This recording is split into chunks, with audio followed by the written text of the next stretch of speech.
Hello friends, हमेशा की तरह एक बार फिर से मैं हाजिर हूं आपके सामने एक बहुत ही दिलचस्प कहानी लेकर।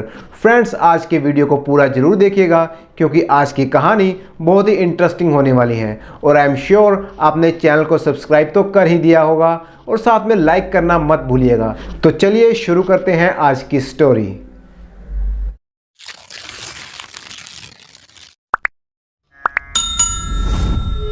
सोनपुर गांव के रहने वाले जमींदार घनश्याम बहुत ही दयालु और सज्जन आदमी थे। पूरे गांव में उनकी अच्छी प्रतिष्ठा थी। सभी गांव वाले उनका बहुत सम्मान करते थे। जमींदार घनश्याम की एक बेटी थी रज्जो। उनकी इकलौती बेटी रज्जो बहुत ही सुंदर थी। रज्जो की माँ का कई साल पहले देहांत हो गया था। जमींदार घनश्याम ने बड़े ही लाड प्यार से रज्जो को पाला था। रज्जो अब जवान हो चुकी थी तो जमींदार को उसके ब्याह की चिंता होने लगी। घनश्याम जमींदार ने एक से बढ़कर एक सुंदर और अच्छे घरानों के लड़कों के रिश्ते रज्जो के लिए ढूंढे, लेकिन वे हर एक लड़के को मना कर देती थी। वो कहती थी कि जिस तरह मैं सुंदर हूँ, मेरा पति मुझसे भी ज्यादा सुंदर होना चाहिए, जैसे कोई राजकुमार। घनश्याम ने कई बार अपनी बेटी को समझाने की कोशिश की कि बेटी, हम गांव वालों के लिए कोई राजकुमार नहीं आता और जो लड़के मैं ढूंढ कर लाता हूँ वो राजकुमारों से कम नहीं हैं। सबके सब अच्छे घरों से हैं और सुंदर भी कम नहीं हैं। लेकिन रज्जो अपनी सुंदरता के घमंड में किसी की नहीं सुनती थी। एक बार रज्जो के लिए जमींदार ने एक बहुत ही अच्छा लड़का ढूंढा। पास ही गांव के जमींदार का बेटा सूरज बहुत ही सुंदर और सज्जन भी था।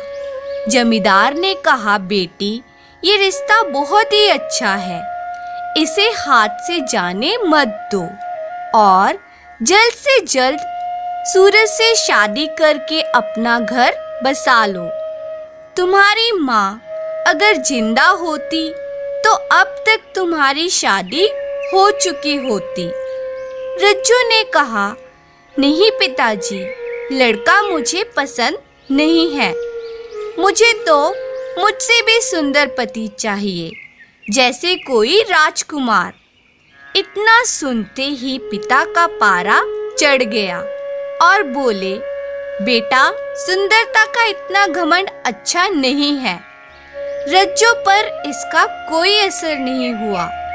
तब जमींदार ने गुस्से में कहा, ठीक है, अब तो तुम्हारी शादी कल के कल ही होगी और वो भी मेरी मर्जी से।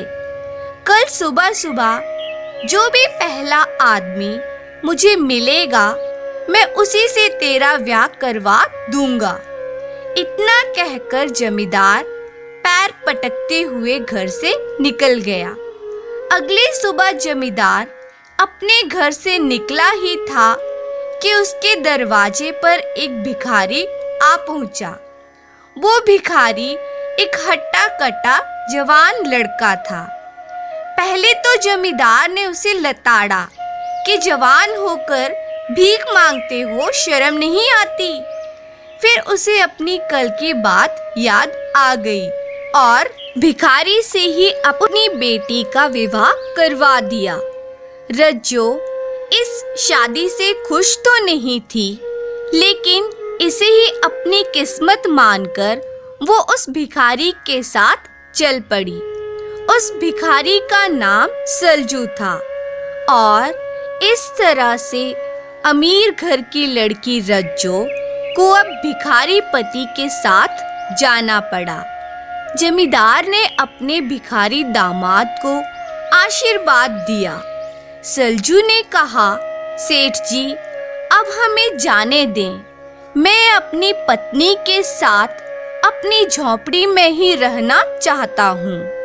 जमींदार ने कहा, ठीक है, तुम्हारी जैसी मर्जी। वो दोनों पति पत्नी वहां से चल दिए। भिखारी सलजू ने कहा, मेरी झोपड़ी 2 गांव पार करके एक जंगल में है। चलो, तुम्हें ले चलता हूँ। दोनों पैदल चलने लगे। चलते चलते रास्ते में एक शानदार बगीचा आया तो सलजू ने कहा, चलो थोड़ा आराम कर लेते हैं। अब वो दोनों उस बगीचे में आराम करने लगे।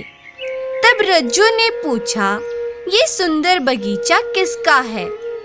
सलजू ने जवाब दिया, पास ही के जमींदार के बेटे सूरज का बगीचा है ये। इतना सुनकर रज्जो मन ही मन दुखी होने लगी और सोचने लगी कि अगर पहले ही पिताजी की बात मानकर सूरज से शादी कर ली होती तो मैं इस बगीचे की मालकिन होती।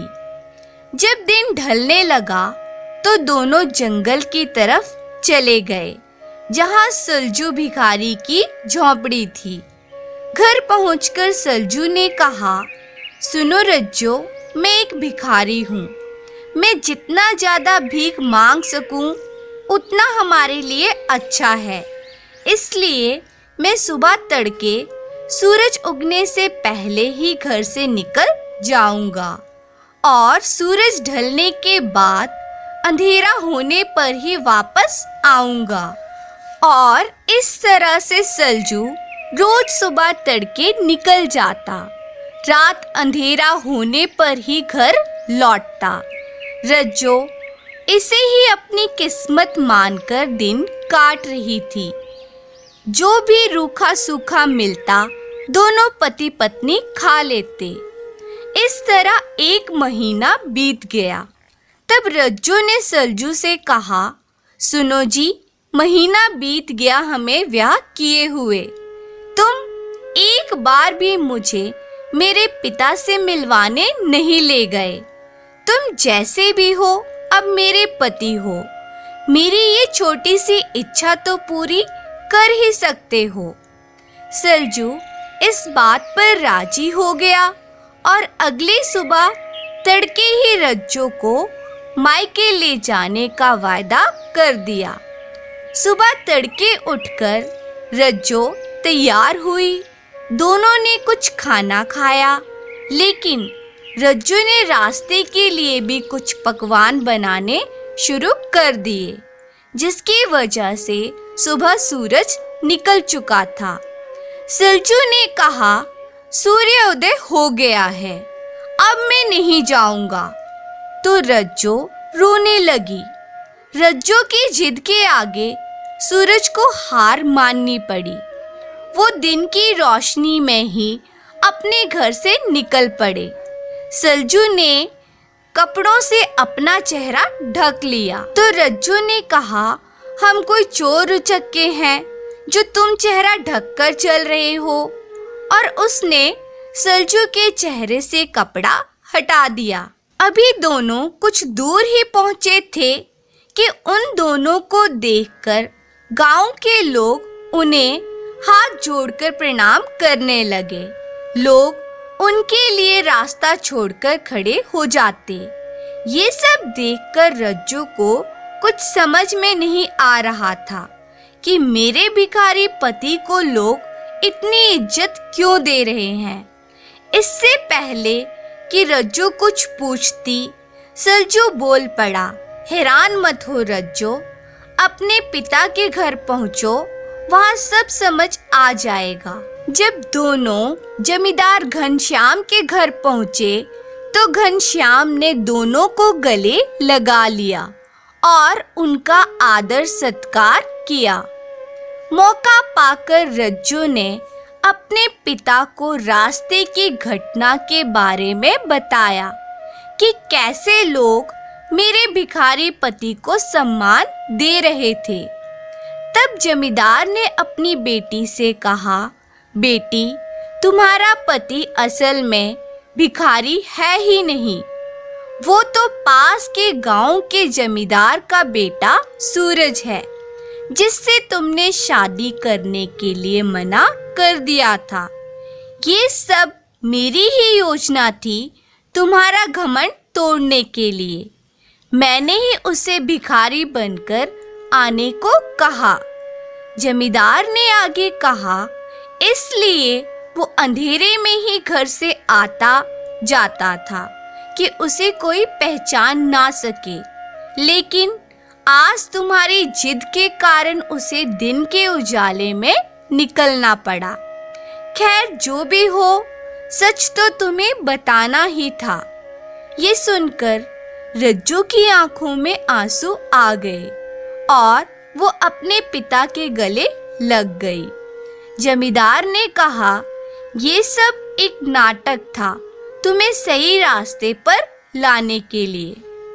मैं भला अपनी बेटी को किसी भिखारी को थोड़ी ही सौंप सकता हूँ।